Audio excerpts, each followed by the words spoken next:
All right, joining us right now is Mr. Swapan Das Gupta, leader of the Bharatiya Janata Party. Swapan Da, thank you very much for your time. We saw a picture of yours which we have put out on the screen where you look completely tuckered out. Would you like to tell us what exactly happened? What were the circumstances? Where were you? Yeah, look, I was part of the demonstration, which was the Bharatiya Janata Party protests against the corruption in the Trinamool Congress was split up into three parts. Two of them were in Howrah, across the river, and one was in Calcutta, which was approaching the Nawanna, which is the headquarters of the state government. As soon as we entered, as soon as we came near the Howrah Bridge, and confronted the barricades, the first thing the police did was they showered water cannon. That's okay. That's part of life. Secondly, they followed it up immediately by firing tear gas shells, followed it up immediately with a baton charge, with a lathi charge against, which resulted in absolute chaos, pandemonium, etc. Taking place, stampedes and all that. And at that point, the police, I probably got a good lathi blow, and which could have been worse because my associate who was there, he took a lot of them, and I fell down and hurt myself. I would say I hurt myself, but it could have been much worse. But it's obviously quite a distressing experience, quite a distressing experience, partly because this was a peaceful demonstration. It was a high-spirited but peaceful demonstration, well planned in advance, against the mounting evidence of corruption within the TMC government. And if this space for democratic dissent is denied in Bengal, it's a very sad day for democracy. Swapan Da, the sense that I get from what you're saying, you're essentially saying that unusual amount of force was used to quell this protest. Is that what you're saying? Yeah, and it's not merely there. Look at it. Look at the steps which they took.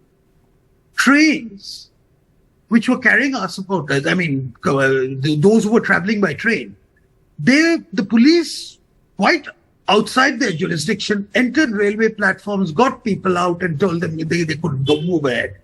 In various parts, in Alipurduar, in Kuch Bihar, in various parts of Hooghly district, etc.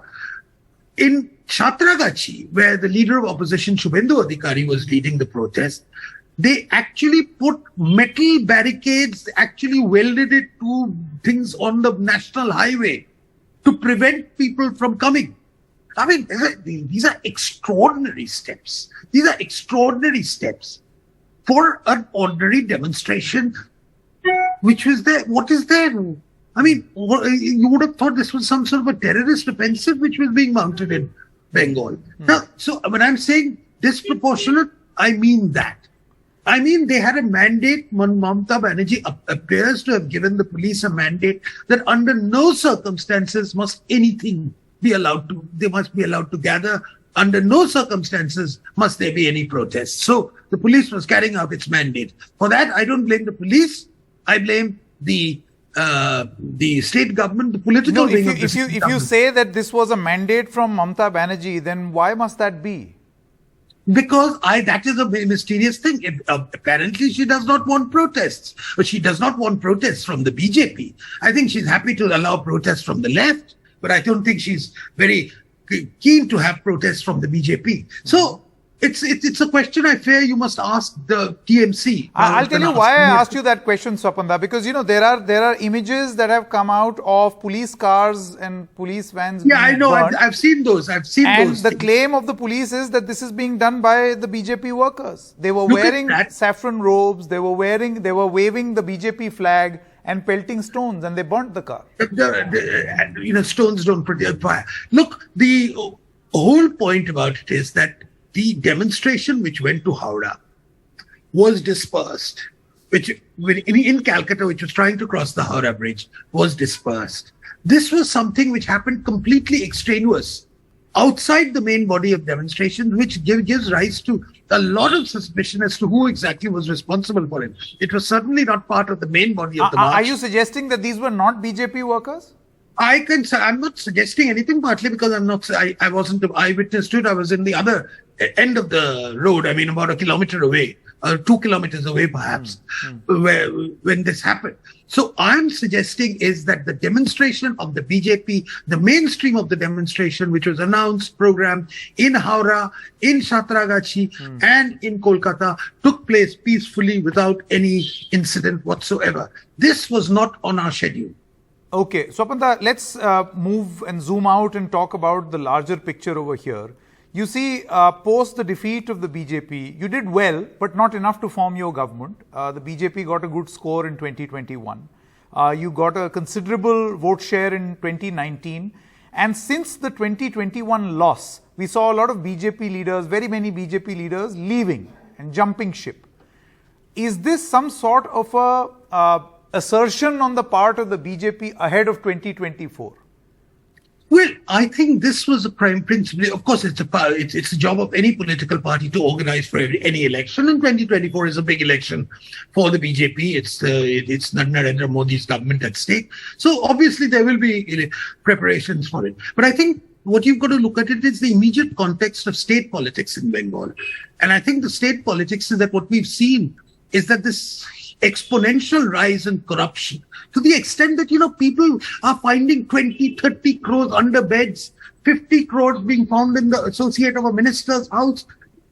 I mean, it's just rampant. I think it's gone beyond a particular thing. It's become a national disease. Official corruption, political corruption has become a national disease in West Bengal. And it's a reaction to that the BJP is naturally organizing. Yes, we lost a lot of people who had come in from various other parties in just prior to the election of 2021. And after the defeat, many of them actually gave up. So, and switched sides. It's interesting, Swapanda, that you mentioned corruption, because you see, the allegation against the BJP is that you're you go hard on corruption when it is the opposition, but when it is people who turn from opposition to the BJP, like Mr. Shubhendu Adhikari, suddenly there's one sting operation which involves Shubhendu Adhikari. There is one sting operation involving Shubhendu Adhikari, but the evidence against this is, look, education scam. Look at it. You're fiddling with people's mark sheets. You're taking bribes in return for jobs. You are actually completely decimating the education system. What are you comparing? What? A sting operation versus an institutionalized corruption which is taking place in this state? And I think if you want to whitewash the Trinamool government as a thing that, they are better than the BJP politically, etc., you're welcome to do so. But just remember that on the scale of corruption, the BJP's the so-called allegation against the BJP leaders, or one of them, is 1 as compared to about 50 against the Trinamool Congress. The entire the scale of corruption of the Trinamool Congress leadership in West Bengal is amazing, and really it's shocking, scandalous. And I think it's a disgrace to the state. In that context, my final question, Swapanda, are we to expect more such protest marches from the BJP? And in return, will we see a sense of deja vu, a repeat of what we see, the confrontation that we saw ahead of 2019, 2021, and now in the build-up to 24 as well? Look, it's never been pleasant, a political contest. I would agree with you that unfortunately, politics in Bengal has unfortunately got very violent. And it's also got very confrontational. But it's our responsibility to highlight the shortcomings of the Trinamool Congress. Of course, demonstrations are a part of that whole scenario, but it's not the only thing. We aim to actually build public opinion, create a meaningful alternative to the Trinamool Congress, learn from the shortcomings of 2021 as far as we are concerned. And therefore, in this context, we will do our utmost to mobilize people as far as possible. And if Trinamool Congress chooses to counter this, not politically, but administratively through the police, through high-handed ways, then I think it's very, very unfortunate. I hope that situation will not come. Okay. Swapan Dasgupta, many thanks for your time. Thank you so much. Thank you.